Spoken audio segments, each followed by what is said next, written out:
Harachamon hu yishbar uleinu me'al tzavorenu, v'hu yolichenu komemius la'artzenu. Part of our regular Birkat HaMazon, our benching, which everyone knows pretty much off by heart, is a special tefillah to HaKadosh Baruch Hu, sheyishbar uleinu me'al tzavorenu. They should take away from us the heavy yoke of the suffering and hardships and persecutions that the Jewish people have endured over the centuries, and bring us back to Eretz Yisrael, komemius. I'd like to have a look at that word just for a few minutes. The word komemius, as it appears in Birkas Hamazon, of course comes from the Chumash. In Parshas Bechukosai, in Vayikra chapter 26, HaKadosh Baruch Hu gives us in the opening psukim of Bechukosai the most magnificent brachas imaginable for Klal Yisrael. And then in the end it says, Va'olech eschem komemius. Va'olech eschem komemius, I will lead you komemius. Now what does komemius actually mean there? So if you look at Rashi, Rashi says komemius means b'koima zekufa, upright and proud and confident and strong. That's what koma zekufa means. So komemius in that sense refers to a state of mind, a situation in which Klal Yisrael are able not to look over their shoulder and not to feel weakness and to feel subjugated, but to feel komemius, to feel strong and independent. Interestingly, the Gemara in Baba Basra, Daf Ayin Hay, says, Omer of Meir, komemius means the shtei koimos shel Adam Harishon. So here's an interesting thing.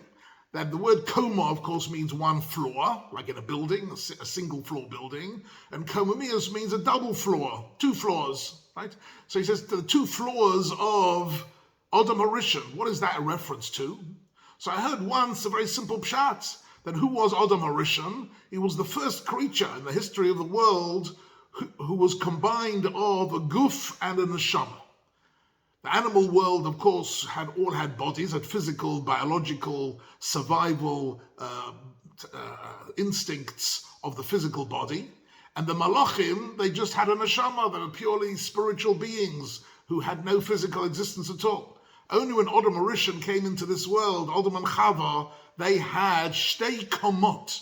They had a guf and a neshama. And here's an interesting thing, to refer to Eretz Yisrael as a guf and a neshama is very profound.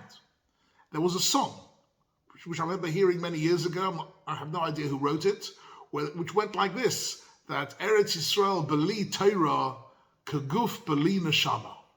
That Eretz Yisrael and the Torah combined create a single entity of guf and neshama, a body and a soul, the physical and spiritual existence.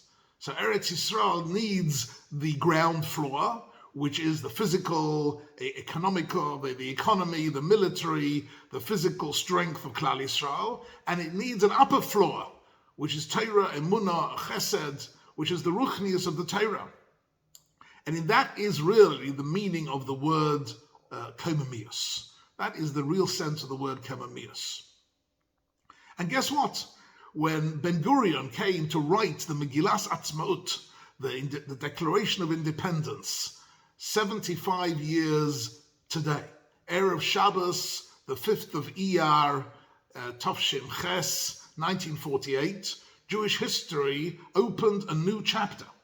And David Ben Gurion, the Prime Minister of Israel, and his colleagues drafted a Declaration of Independence. Now, I don't need to tell any of my listeners here that, of course, there's a lot of debate and discussion whether he did the right thing and how he did it and the way he did it, and he was the right person to do it, etc., etc. That's not my topic for today. What I am saying, though, is that Ben Gurion and his colleagues, despite the fact that in their personal lives they were not shomrei mitzvahs, they weren't people who associated themselves with what we might call the observant Torah world. Nevertheless, they were deeply informed and educated in the Tanakh, in the learning of Tanakh. And therefore, when Ben Gurion came to write in the Declaration of Independence that the Jewish people, what we're looking for is to develop an independent sovereign state, he used the following words. He said that the goal of this declaration is that the Jewish people should have Chayei Komamiyut Mamlachtit, an independent sovereign state. Chayei Komamiyut Mamlachtit. And he borrows from the Chumash this concept of Komamiyus, maybe unaware of the Gemara in Baba Basra and the connection to the Guf and the Neshama, but certainly at some level, when he made this decision to create the state of Israel, it made no sense at all, not economically, politically, or militarily. It was completely against all logic, and it was completely logically doomed to failure. And nevertheless, it came from a very deep place of understanding the origins, the strength, and the destiny of Klal Yisrael, that he got together with his colleagues and pronounced the declaration of the State of Israel. And you might think that he actually had no concept at all, or no connection at all to the idea of the neshama and the spiritual side of the creation of the State of Israel, but this is not true, because he had a very close friend. And I'd like to speak about his friend for a couple of minutes. His friend was called Rav Yehuda Leib Maimon. Rav Yehuda Leib Maimon, Zechron Livracha, was a big Talmud Chacham. He'd learned in the yeshivas in Eastern Europe, and in fact he was a Talmud of the Aruch HaShulchan of Rabbi Yechiel Michal Alevi Epstein, from whom he got smicha. He then came to Israel, and he participated in the building of the pre-state society in the land of Israel, the Mandate Palestine of that time. And he was extremely influential in lots of different ways. And he became a good friend of Ben Gurion, despite the fact that he was a Talmud Chacham and a Medaktek b'mitzvahs and a man of great depth in his Torah learning. And Ben Gurion was who he was. He was a non-religious but deeply inspired leader of the Jewish people. What's interesting is that when he came for that amazing, fateful, one might say, positively fateful day of the 5th of Iyar, Tafshin Ches in 1948, Ben Gurion wanted Rabbi Yehuda Leib Maimon at his side. But Rav Maimon actually was in Yerushalayim at the time, and the Declaration of Independence was happening in Tel Aviv, and Yerushalayim was under siege. So the daughter of Rav Maimon writes about this in the biography, that Ben Gurion sent a plane to Yerushalayim, and it was one of these single-seater propeller little wobbly planes to bring Rav Maimon from Yerushalayim to Tel Aviv in order to sit next to him when he declared the State of Israel. And she writes that actually there was no room for a passenger in this flight, in this plane at all. So he took his talis and tefillin, tied it to the back of the pilot's seat. He sat half behind the pilot with his legs hanging out of the plane, and that's how he flew from Yerushalayim to Tel Aviv in order to be there at 4 o'clock in the afternoon on Erev Shabbos, when Ben Gurion announced the declaration of the new state of Israel. And he sat next to him, and he did two things which are very, very significant, which I'll just mention very briefly. The first thing was that when Ben Gurion completed, you can see this on the video clip of that momentous event, that when Ben Gurion completes reading out the Declaration of Independence, and there's a round of applause, then Rav Yehuda Leib Maimon stands up, and he makes a bracha, Baruch atah Hashem Elokeinu melech ha'olam she'achiyanu v'kimanu v'giyonu l'zman hazeh, and he makes it with Shem and Malchus, and lots of the people present who were sitting there, bloizen kop, they were sitting without a yarmulke on. They reached in their pockets, put on a yarmulke, or they simply put their hand on their head, and there was a resounding amen from everybody present to that she'achiyanu. Incidentally, that Shechianu was a subject of some discussion later on. Is one permitted to make a Shechianu in a situation of great simcha, even though it's not a required bracha?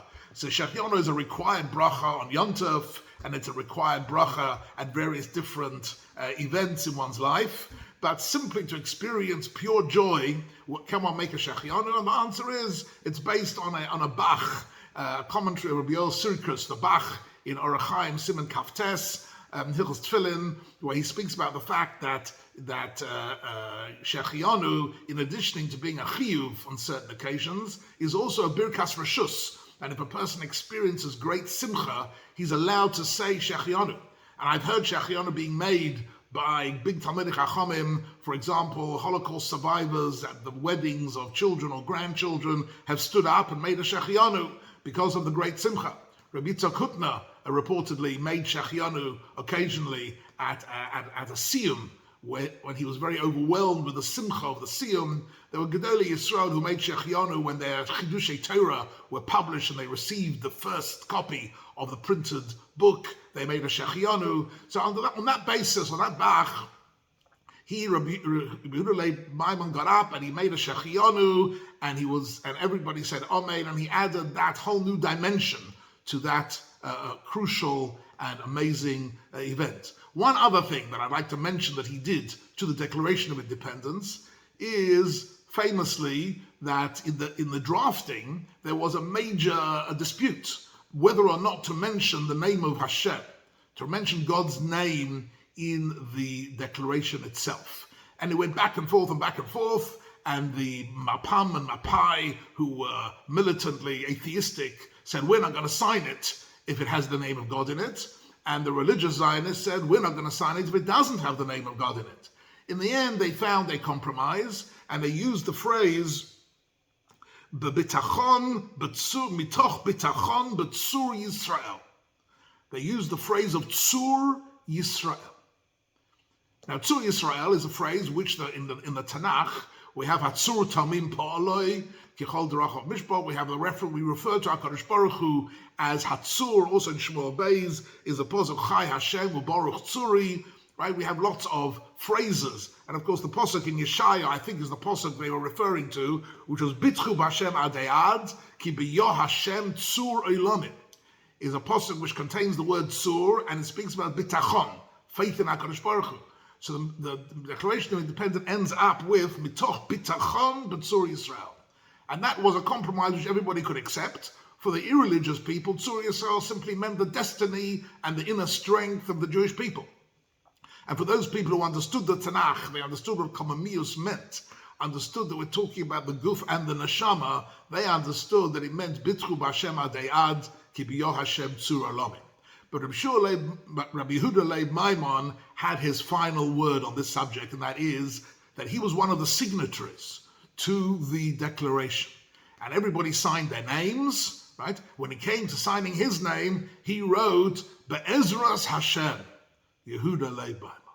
So he got his way in the end with the name of HaKadosh Baruch Hu in the Declaration of Independence, and Yehi Rotzen that HaKadosh Baruch Hu should bring us Komamius La'atzenu in the full sense of the word, that we can be proud both in the physical strength of Klal Yisrael and in the Ruchnius that is being generated by the tremendous amount of Torah and Chesed and Mitzvahs which takes place today in the land of Israel. And today, 75 years later, we can spare a thought for those moments when these two men sat together, David Ben-Gurion and Yehuda Leib Maimon, and together they created a state which was Chayei Komamiyut Mamlachtit, a state which has got two floors to it, the Gashmius and the Ruchnius, firmly bound together, and Be'ez Hashem we should see, V'nizke Liros, B'tuv Yerushalayim, Kol Yimei Chayenu Amen.